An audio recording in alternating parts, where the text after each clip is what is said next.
Olá a todos, estamos de volta com a terceira edição do nosso ADR for Business Survivor, hoje recebendo a doutora Mariana Dib. Nós completamos aqui uma tríade, né? Já conversamos com a doutora Andréia, juíza aqui do Foro Central da Comarca de São Paulo, muito envolvida com questões empresariais.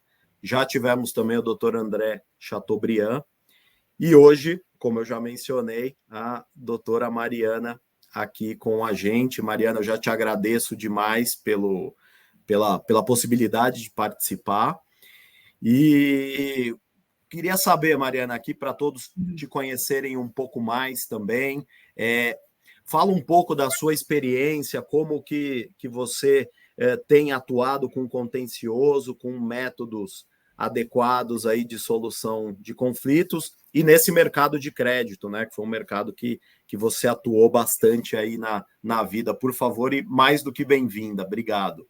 Obrigada, Luiz. Acho que também dar um oi a todos e agradecer pelo convite. É uma honra estar aqui e fazer esse bate-papo aqui com o Dr. Luiz e explicar um pouquinho, né, e contribuir um pouco com essa experiência que eu tive dentro da recuperação de crédito no varejo bancário e atualmente ainda tendo um olhar um pouco mais amplo na experiência que eu estou vivendo nesse momento, né? Então, como o Luiz questionou, basicamente, da minha experiência, eu atuei sempre com o direito bancário em instituições financeiras, então a maior parte do tempo foi no Banco Itaú, onde eu fiquei dentro da diretoria de crédito e cobrança, né? Então, praticamente, puramente crédito e cobrança, vendo ali a parte de varejo de pequenas e médias empresas, né? Então, foram quase 7 anos de experiência nessa atividade, onde a gente tinha ali, eu posso dizer aqui, uma questão de volumetria, né? A gente não via ali casos expressivos, mas a gente tinha um valor expressivo e quando a gente olha na volumetria. E nesse cenário dessa experiência que eu tive lá, a questão da agilidade e de procedimentos muito bem padronizados e fluxos seguros, né, e alinhados, é o essencial para que a gente conseguisse atingir o resultado da recuperação do crédito, né? Então, né, o alinhamento com os escritórios, as regras que precisam ser alinhadas e seguidas, hoje, né, porque ainda segue lá, o que faz para a gente ter um bom resultado da recuperação de crédito. Lá, basicamente, a gente via ação de execução, né, eventualmente monitora, ordinária de cobrança, a depender do título ali que a gente estava discutindo, mas, de forma geral, sempre víamos esse assunto, né? E, sem adentrar muito ali dessa experiência, logo depois eu entrei no BTG Pactual, com um escopo um pouco maior do que propriamente a recuperação de crédito, né? Hoje eu vejo toda a gestão do contencioso de varejo do BTG Pactual. Então, quando eu falo isso, eu vejo as ações passivas e ativas. E é um varejo ali, né, do BTG Pactual novo, digamos assim. Acho que a maioria das pessoas sabem que o BTG ele sempre foi um banco de investimentos, né, de tickets maiores. E recentemente, desde 2020, nasceu o varejo do BTG, né, o digital. Então, a nossa esteira do varejo de recuperação de crédito referente ao BTG, ela é relativamente nova. A gente, toda essa minha expertise que eu pude viver no Itaú, na prática, estou colocando tudo que de bom que a gente fez lá aqui, também estabelecendo procedimentos padronizados e eficientes para quanto antes a gente ter o ajuizamento, né, ali junto com a inadimplência, a gente conseguir chegar na recuperação de crédito, né? Acho que de toda a minha experiência, né, o que eu sempre ouvi, o que sempre a gente vê na prática quanto antes você estar preparado, você vai conseguir chegar no seu resultado final. Então, nessa questão de volumetria e massa, se a gente não está preparado, quanto mais tempo demorar, a gente não vai ver esse crédito retornando ali para dentro de casa. E aí a gente tem que depois, tentar outros métodos alternativos ou partir para outras possibilidades, né? Tem um mercado de créditos estressados, enfim, que muitas vezes ele nasceu ou existe por conta também de estruturas que não aproveitaram ali aquele momento ou não se organizaram, né? Muitas vezes não tinham a eficiência ali jurídica e até operacional para conseguir recuperar o crédito. Então, de forma macro, esse é o cenário da minha experiência que eu tenho vivido até hoje.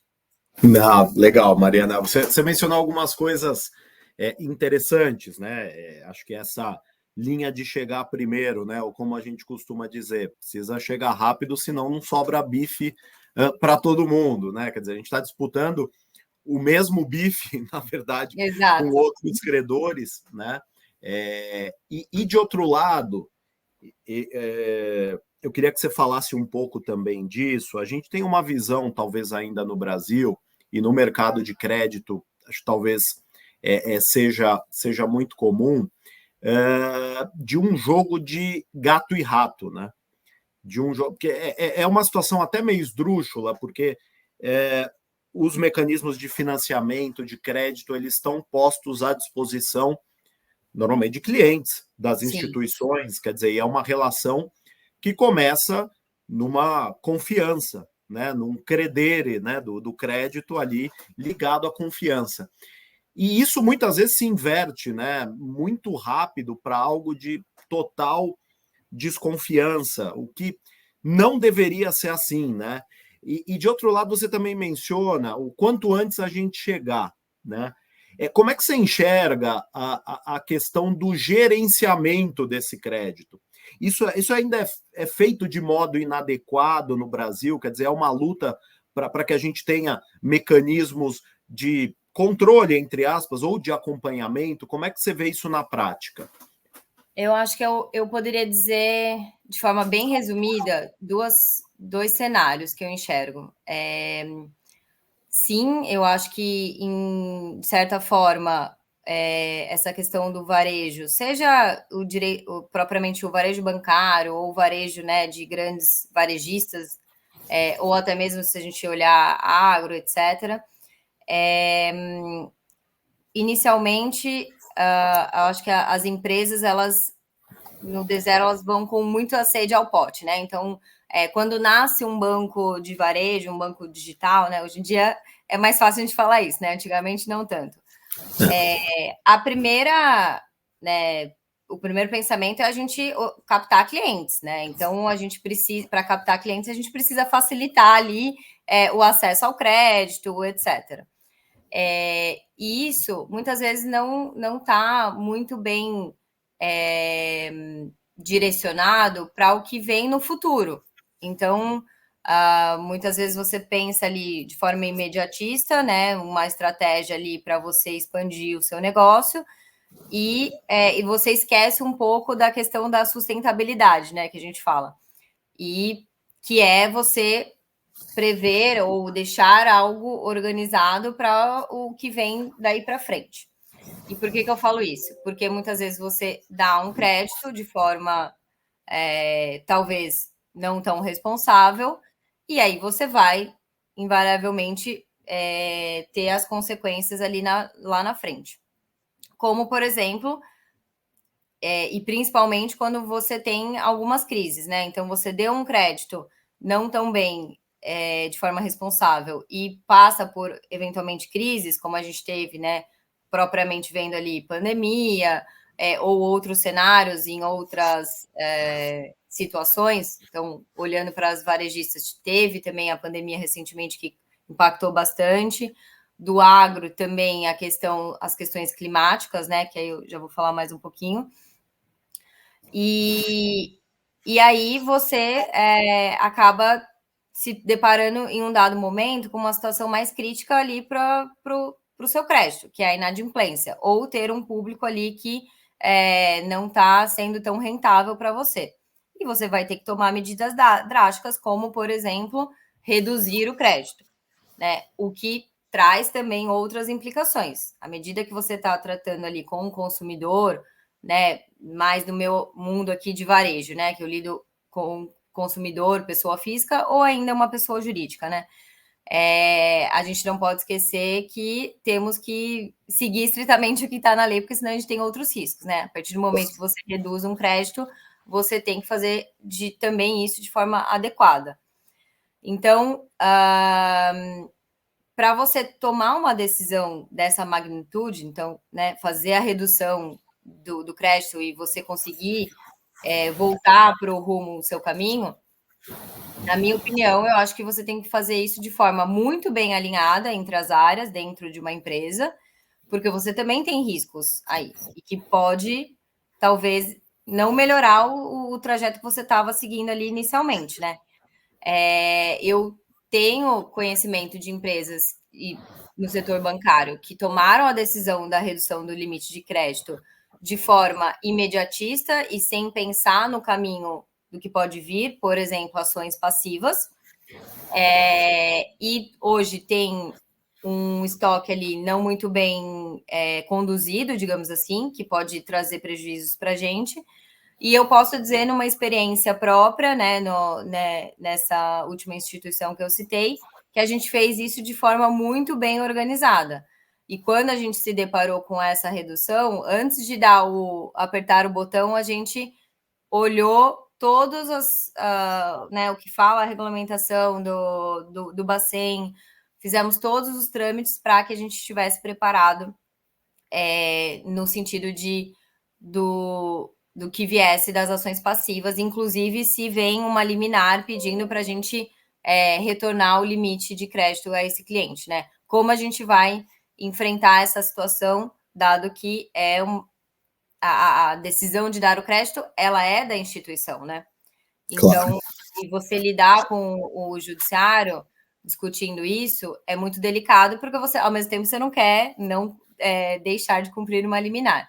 Então, na minha experiência, a gente fez algo muito bem elaborado, junto com o time de crédito, né, de risco de crédito, junto com aqui pelo jurídico consultivo e contencioso preparado para isso, e que resultou num índice de ganho das ações desse tema muito legal, porque a gente estava preparado e comprovamos que fizemos tudo bem de forma adequada. E aproveitando um pouco,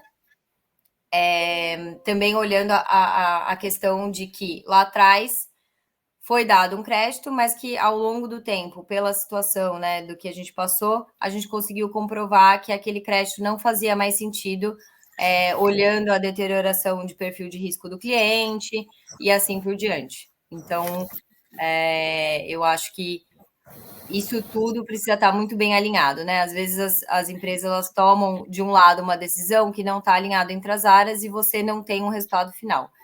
E aí, por um outro lado, que eu tinha até falado, né, de duas questões, a gente tem situações que, na prática, eu vou falar rapidamente, como o agro, né?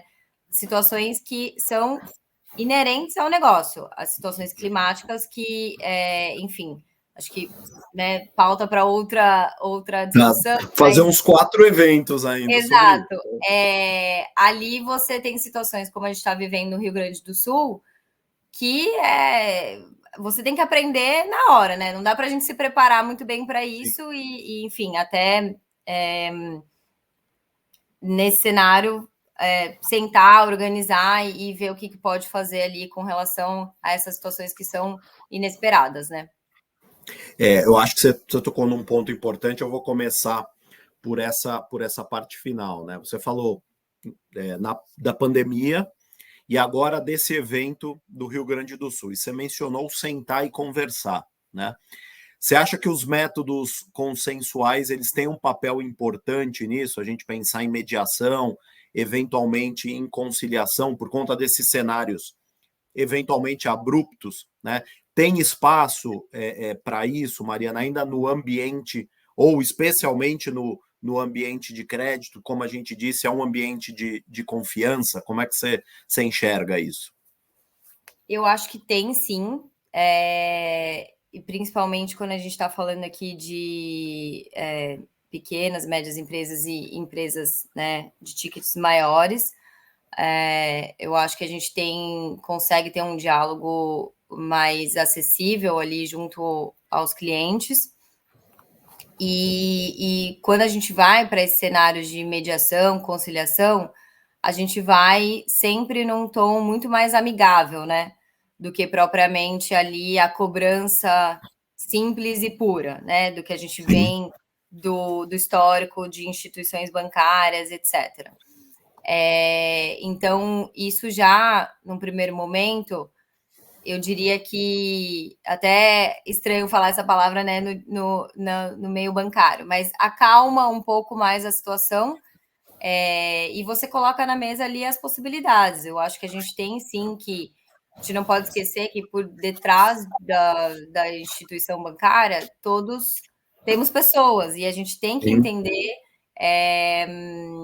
né, pensar estrategicamente pela instituição bancária, mas também olhar aqui a situação, como nesse cenário do Rio Grande do Sul, de uma forma humana, né? Então, acho que você trazendo esses métodos alternativos, solução ali de conflitos, sem dúvida, nesse cenário, eu diria que se não a melhor saída, uma das, né? Porque um cenário como esse, você aplicar a cobrança tradicional que sempre houve, né, nas instituições bancárias, eu acho que o resultado não é outro senão a inadimplência, né? Porque a pessoa não vai nem escutar, né? Ela fala, já estou numa situação, a pessoa, a empresa, né? A gente viu empresas perdendo praticamente absolutamente tudo, né?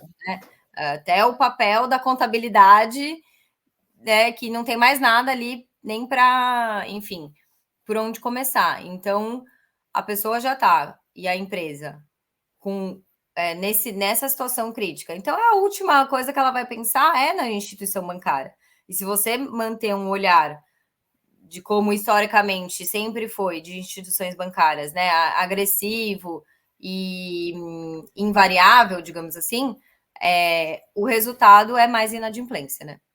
Não, sem dúvida, né? E até você falou, né? Adotar um mecanismo tradicional. O mecanismo tradicional é o judiciário, tem que existir mesmo, tudo certo. Como a gente diz, né, para o direito penal, que o direito penal é a última ratio, o judiciário também é a última ratio na recuperação de crédito ou na solução de conflitos em geral. O próprio judiciário ele não estava funcionando, né? Teve alagamento em fóruns. Quer dizer, você vai citar alguém nesse contexto. A pessoa não está em casa e muito provavelmente também pode nem ter mais a casa, né? O endereço, a própria empresa não está mais funcionando.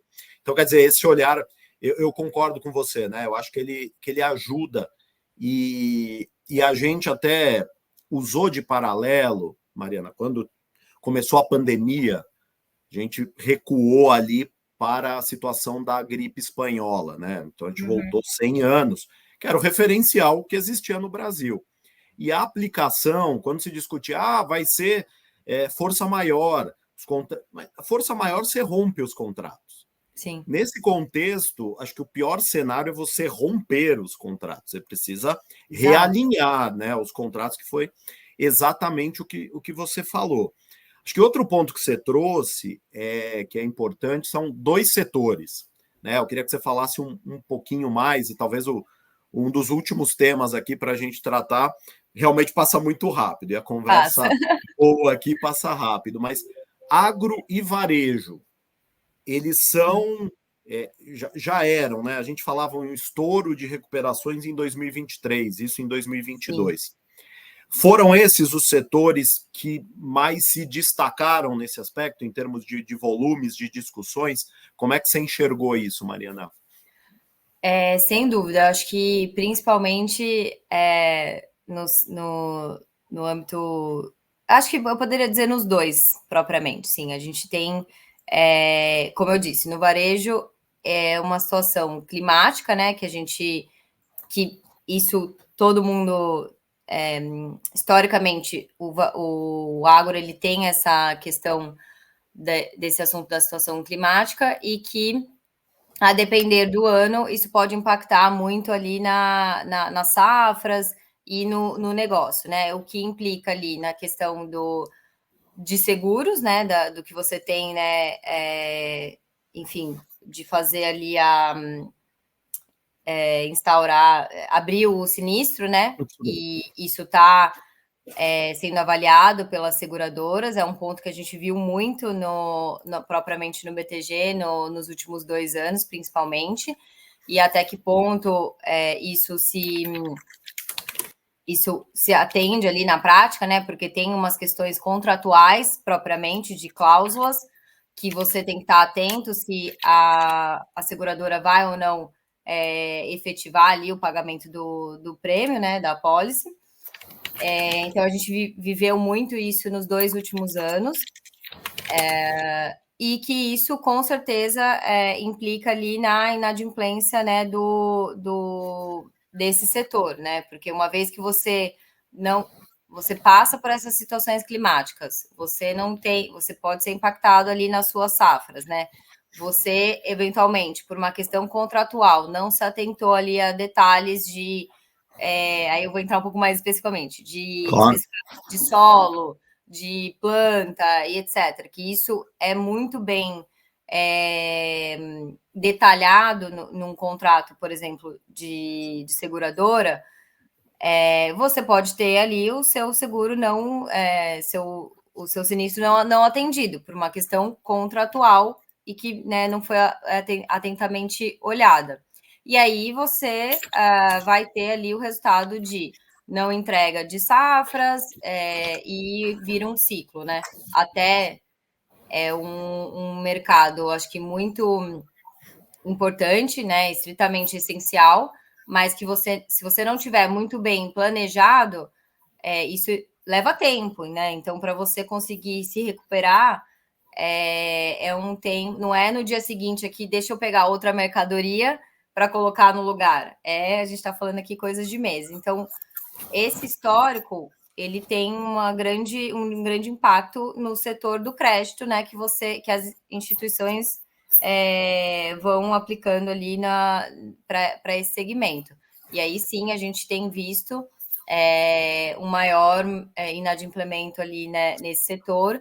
E como eu falei, puxando o gancho lá do início, estamos nos preparando para ter agilidade nesse cenário, né? Conseguir pegar uma garantia que estava ali bem constituída contratualmente. Então, você está preparado ali para, enfim, seguir com penhora, né? Se for o caso, de coisas que ainda são possíveis, né?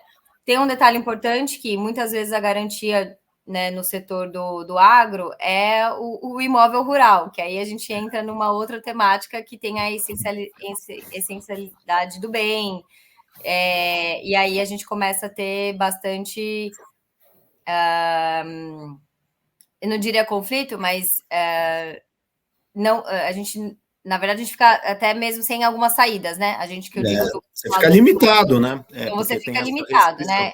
E aí é um ciclo muito complicado. Então, acho que por esse histórico e talvez uma falta de planejamento, né, e de você não se atentar ali a questões contratuais, invariavelmente a gente teve um aumento ali de inadimplência e com certeza de recuperação nesse cenário.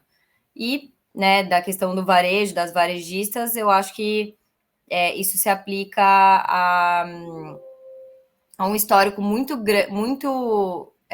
de muito tempo de crédito, né, que essas varejistas, elas tomaram a longo prazo, né, isso historicamente, acho que nada a ver com a pandemia, já é histórico isso, e que chega um momento, acho que falando de forma bem resumida, que talvez isso não se sustente, né, porque você financia a sua mercadoria, você antecipa o seu recebível com a instituição bancária, e aí a cada etapa, e você precisa ganhar mais agilidade, atender o consumidor ali de forma rápida.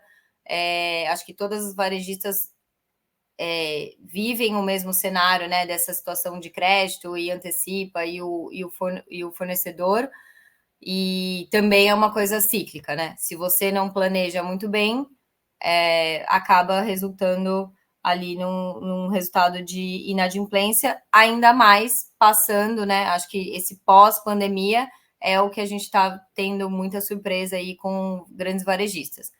Fora cenários, né, que acho que a gente não precisa comentar também, pauta para uma outra, de eventualmente fraudes ou não controles adequados, né? Não, perfeito. E para a gente finalizar, Mariana, eu vou juntar algumas questões em uma, vou tentar juntar algumas questões em uma, e aí você indica a sua percepção, né? Mas do ponto de vista de segurança jurídica, aí trazendo o marco legal das garantias, fortalecimento da hipoteca, né, que é um mecanismo de garantia importante. Claro que a alienação fiduciária tem toda a questão da extraconscursalidade, etc. Tal, mas a hipoteca agora com execução até extrajudicial também, né, para as novas constituições. Como é que você está enxergando esse cenário, esse momento? A gente está evoluindo, né? A gente está caminhando adiante aí para um mercado de crédito mais seguro? Olha, eu acho que, sem dúvida, em primeiro lugar, eu acho que todos precisam, né, estar sempre atentos a essas novidades que a gente tem, né, no ambiente jurídico e, como eu falei, aplicar imediatamente nas relações jurídicas, né? Então, esse é o primeiro ponto. E você se adaptar, né? Porque muitas vezes a gente tem o costume, né, da cobrança ali tradicional, né, de execução e etc. Mas esse cenário da gente conseguir fazer, né, trazer o bem que estava dado ali em garantia de uma forma que você não precise judicializar, eu acho que é algo novo, né, no mercado, e que as pessoas precisam se adaptar. Confesso que hoje, na prática, como eu falei, a gente tem se atentado às atualidades, mas isso no mundo de contratos de tickets maiores, eu acho que ele é muito bem mais aplicado. Quando você vai para o varejo de massificado, eu acho que ainda não está preparado para você conseguir aplicar essas mudanças na prática, né? Acho que envolve ali muita novidade, principalmente na hora que você fala ali de novos procedimentos feitos pelo cartório, né? Que aí você tem que ter outros métodos ali, acho que é uma coisa muito ainda tailor-made, né, de caso a caso, principalmente aí quando você fala, né, no meu cenário da minha expertise, né, que eu vejo muitos casos, né, valores de tickets mais baixos, e eu preciso ter uma padronização, eu preciso ter métodos mais fluidos, né? Então, nesse momento, eu acho que ainda esse cenário não está tão preparado para atender essas mudanças. Mas, sem dúvida, eu acho que começando ali dos tickets maiores, eu acho que na prática isso já agrega bastante para a gente ter mais agilidade e não precisar ir para né, utilizar uma judicialização, etc. Não, maravilha. Mariana, quero te agradecer muito.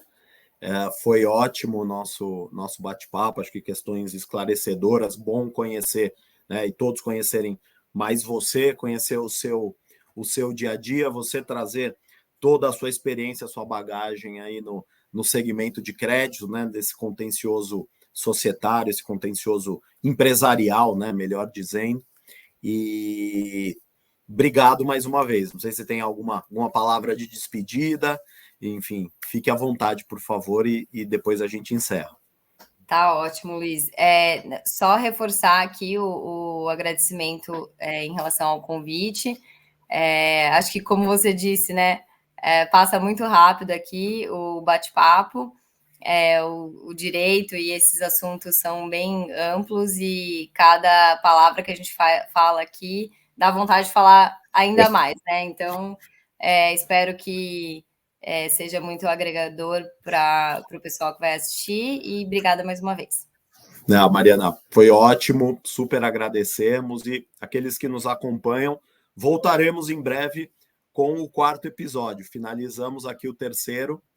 Então, até mais. Obrigado, Mariana, mais uma vez. Tchau, tchau. Tchau, tchau. Obrigada.